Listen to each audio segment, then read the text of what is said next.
आरजिकर medical college महिला doctor को बलात्कार एवं हत्या घटनार राय आज प्रकाश पाई। कोलकातार सियालदा जुडिशियल कोर्टर विचारपति अनिर्बाण दास खंडपीठ ए राय घोषणा कर मुख्य अभियुक्त संजय राय को दोषी साब्यस्त कर सोमवार दंड घोषणा हेब। सियालदा अदालत परिसर एने साधारण जनता डाक्तर एवं आईनजीवी सहित अधिक आलोचना कर Kalinga TV Kolkata bureau head Pramod Mahanti. RG Kar medical college महिला डाक्तर को हत्या एवं बलात्कार घटना आम जानते समग्र विश्व उत्ताल। आज आम देखा पार्चन सियालदा अदालत सम्मुखें अच्छे आज सियालदा अदालतर विचारपति अनिर्बाण दास आज राय शुणाई जे मूल अभियुक्त संजय राय को से दोषी साब्यस्त कर। तेज आम प्रतिक्रिया नवा जे बर्तमान जो उत्ताल परिवेश सृष्टि होती अदालतर राय पर कौन से कहते आम कह देखो आज के आदालत राय दिए संजय राय शुद्ध दोषी एका दोषी और कि এটা আমরা কখনোই মনে করি না। যেদিন থেকে আন্দোলন শুরু হয়েছে সেদিন থেকে আমরা বলছি এবং বিভিন্ন এভিডেন্স দেখে যা বোঝা যাচ্ছে যে শুধু সঞ্জয় রায় একাই নয়, মানে এর সঙ্গে অনেকেই জড়িত আছে এবং অনেকে মানে অনেক প্রভাবশালী এই রাজ্যে যারা ক্ষমতাসীন আছে তাদের অনেক প্রভাবশালী নেতা এর সঙ্গে যুক্ত আছে, অনেক প্রভাবশালী ডাক্তারও হতে পারে, এমনকি নবান্নের মাথাও যুক্ত থাকতে পারে। উনি যা বললেন আমার বক্তব্য সেম। তার কারণটা হচ্ছে যে আমরাও চাই যে আজকে সঞ্জয় রায়ের সাজা ঘোষণা হয়নি, আগামী সোমবার হবে এবং সঞ্জয় রায় তো শুধু একা দোষী নয়, আরও অনেক বড় বড় মাথা আছে এর মধ্যে যুক্ত আছে এবং সুতরাং আমরা চাই যে তাদের তদন্তের আয়তায় নিয়ে আসা হবে এবং আগামী দিনে সাজা হোক তাদেরও।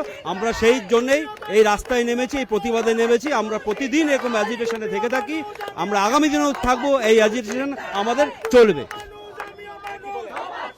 মাথাকে ধরতে হবে,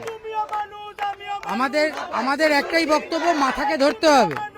যারা আসল দোষী তাদের সবাইকে এবং যারা দোষীদের আড়াল করেছে রাষ্ট্রের প্রধান থেকে শুরু করে যে পুরো ব্যবস্থা তাদের প্রত্যেককে ধরতে হবে এবং চরম শাস্তি দিতে হবে, এটাই আমাদের দাবি। সঞ্জয় একা নয়, ওর বাবা মা বলে দিয়েছে বলে ওকে সবাইকে চাই, দোষীরা সবাই চাই। করে অ্যাকচুয়ালি যারা দোষী তাদেরকে আড়াল করা হচ্ছে, সেটা তো কেউ মেনে নেবে না। মানে কি বলবো, এটা প্রহসন ছাড়া কিছু না।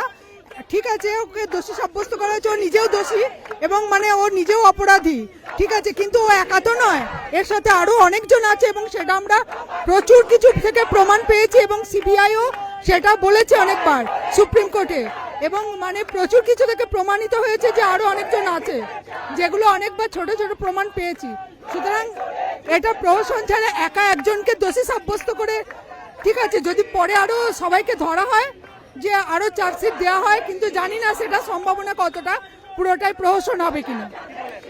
আচ্ছা, আজকে যেটা হচ্ছে যে সঞ্জয়কে যে রায়টা দেবে, ঠিক আছে, আমরা কিন্তু যেটা বলতে চাই শুধু যে সঞ্জয় এখানে যোগ আছে এমনটা কিন্তু নয়। সঞ্জয়ের সঙ্গে আর যেগুলো রয়েছে বাকিগুলো রয়েছে তাদেরকেও আমরা গ্রেপ্তার করে দেখতে চাই এবং তাদেরও যে পর্যাপ্ত পরিমাণে যে সর্বোচ্চ সাজার যে বিধান রয়েছে আমরা সেই সর্বোচ্চ সাজা দেখতে চাই। শুধু যে সঞ্জয় কিন্তু নয়, এটা আমরা পরিষ্কারভাবে জানাতে চাই, সন্দেহ শুধু নয়।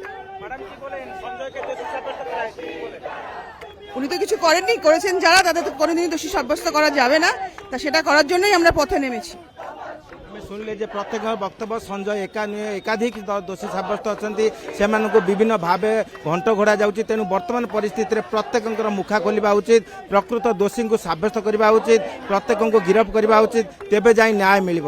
কোলকাতার ভিডিও জর্নালিস্ট সমর জিসানଙ୍କ ସହ ପ୍ରମୋଦ ମହାନ୍ତି, କଳିଙ୍ଗ ଟିଭି।